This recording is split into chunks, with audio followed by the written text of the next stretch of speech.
Yes, The Andhra Pradesh Reorganization Amendment Bill. Please. Sir, please आप बैठिए Sir, माननीय it मंत्री जी is- आप बोलिए। Sir, it is highly unfortunate and very, very shameful. Sir, I've stated all the facts regarding Amravati and the emotion behind it. And the whole nation is supporting, sir. Even the opposition, India Alliance, everyone is supporting in the interest of the farmers, in the interest of the women, and in the interest of the state of Andhra Pradesh. It is such a shameful act that the party which comes from Andhra Pradesh itself is opposing and walking out on such a historic day. It is really, really very unfortunate, sir. Next speaker Shri Niranjan विशी। हाँ yes साहब, अब से आप जब बोलेंगे तब आपसे शुरू होगा टाइम आपका। Based on hypothetical false statements, sir, please ask them to authenticate, sir. Please remove lot of these. जो अमर्यादित है, तथ्य विहीन है, ऐसी किसी भी शब्द को यहां पर शामिल नहीं किया जाएगा। निरंजन विशी जी का समय अब शुरू होगा। Sir, Jai Jagannath. Thank you, sir. First of all, I support 5 the bill. minutes. Andhra Pradesh Reorganization Amendment Bill, I support. But, sir, while discussing reorganization, we cannot ignore the ground reality faced by border region, especially in Odisha, which should be resolved for national integrity. Sir, first is Kotia issue. Sir, the Kotia Gram Panchayat in Koraput district of Odisha has been witnessing continuous encroachment and administrative interference from the state of Andhra Pradesh. This is not a minor boundary dispute, sir. This is about India's federal structure being tested at the grassroots level. More than 21 tribal villages belonging to Odisha under the Potangi block of the Koraput district are being claimed, administered and influenced by Andhra Pradesh government. Tribal people are being influenced, divided and politically manipulated, sir. Second problem is our Polavaram project. Sir, the Polavaram Dam project have become a symbol of development without justice. Total affected person 3 lakhs and out of which 2 lakhs belongs to ST-SC family. They have been identified for displacement. This project have impact 300 tribal villages in the district of Malkangiri of Odisha state.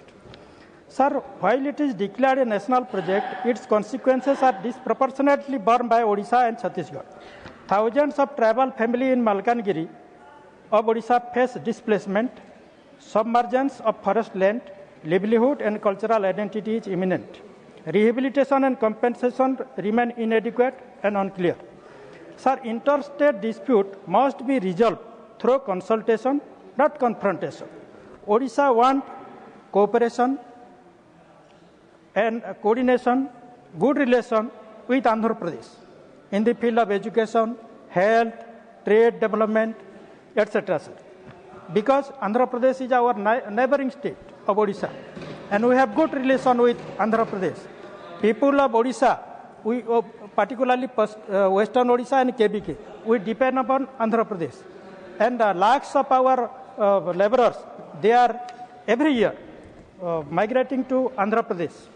And in the health matter, they are going to Vizag, Valtier, Visakhapatnam because of good health facilities.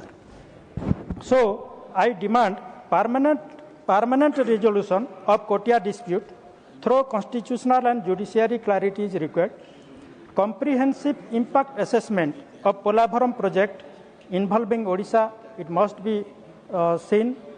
Legally binding rehabilitation framework for affected tribal population of both Kotia and Polavaram, that should be resolved. Protection of state right under federal structure must be done.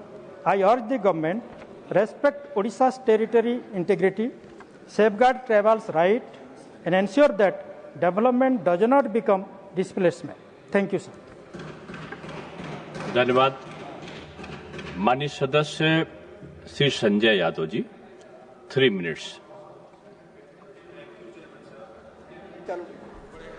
Sir, जब आज the Andhra Pradesh reorganisation act पे जो चर्चा हो रही है, तो इस चर्चा के दौरान मैं आपके माध्यम से पूरे सदन और देश को आज से सही 26 साल पहले ले जाना चाहूँगा। तब 25 अप्रैल 2000 को बिहार रीऑर्गेनाइजेशन एक्ट पे 9 घंटे की एक चर्चा हुई थी। तो उस दौरान ये बात हुई थी और केंद्र की उस वक्त भी एनडीए की सरकार थी, आदरणीय वाजपेयी जी प्रधानमंत्री थे। तो बिहार पुनर्गठन बिल 2000 में यह स्पष्ट प्रावधान था कि बिहार की क्षतिपूर्ति के लिए एक विशेष वित्तीय प्रबंधन किए जाएंगे। और उस वक्त बिहार की आर्थिक क्षतिपूर्ति के लिए हमारे राष्ट्रीय अध्यक्ष आदरणीय श्री लालू प्रसाद जी और बिहार की तत्कालीन मुख्यमंत्री श्रीमती राबड़ी देवी जी ने बिहार के लिए 1,79,900 करोड़ रुपए के विशेष वित्तीय पैकेज की मांग की थी। और उस विशेष वित्तीय पैकेज की महोदय उस वक्त की सभी समता पार्टी, जो कि एनडीए के एक सहयोगी दल थे, नीतीश कुमार जी की पार्टी थी, उन्होंने भी हमारी इस मांग का समर्थन किया था। तो महोदय, लेकिन क्या हुआ, बिहार के बंटवारे के बाद बिहार को वो 1,79,900 करोड़ रुपए नहीं मिला और आज तक नहीं मिला। महोदय, ये ऑर्गेनाइजेशन पे बात हो रही है, मैं रीऑर्गेनाइजेशन पे बात हो रही है। मैं वही कह रहा हूं कि आज की एनडीए सरकार आंध्र प्रदेश और बिहार के दम पे चल रही है। ये संतुष्टि है हमें, और ये मैं टीडीपी के साथियों को बधाई भी देना चाहूंगा कि विगत दो साल में ये आंध्र प्रदेश के लिए 2 लाख करोड़ से अधिक की वित्तीय सहायता राशि लेके गए और आज इन्होंने इस केंद्र सरकार को मजबूर किया है कि reorganisation Andhra Pradesh reorganisation act में अमेंडमेंट करा रहे हैं अपने भले के लिए। लेकिन हमारे बिहार के साथी क्या कर रहे हैं, उनको एक मखाना बोर्ड दे दिया, उसमें खुश है। जो पहले से मखाना बोर्ड चालू था बिहार में, तो उनको टीडीपी के साथियों से सीखना चाहिए, जेडीयू के साथियों को।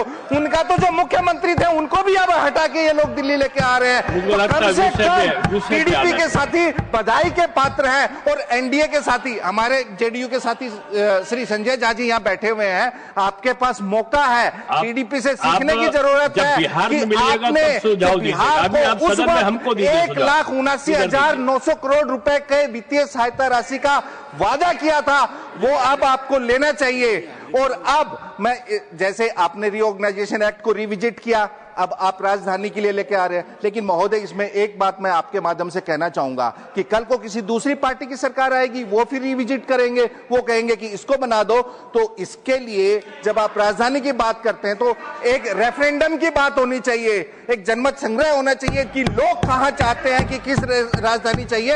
और इसी माध्यम से मैं फिर आपसे पुनः कह रहा हूं कि जो बिहार का बकाया 1,79,900 करोड़ जो 2000 में एनडीए की सरकार ने वादा किया था, वो अब आप दीजिए।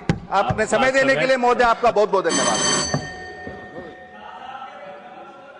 माननीय सदस्य Shri KR Suresh Reddy, 8 minutes. God bless you. God bless you.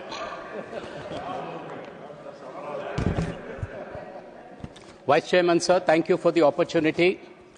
22nd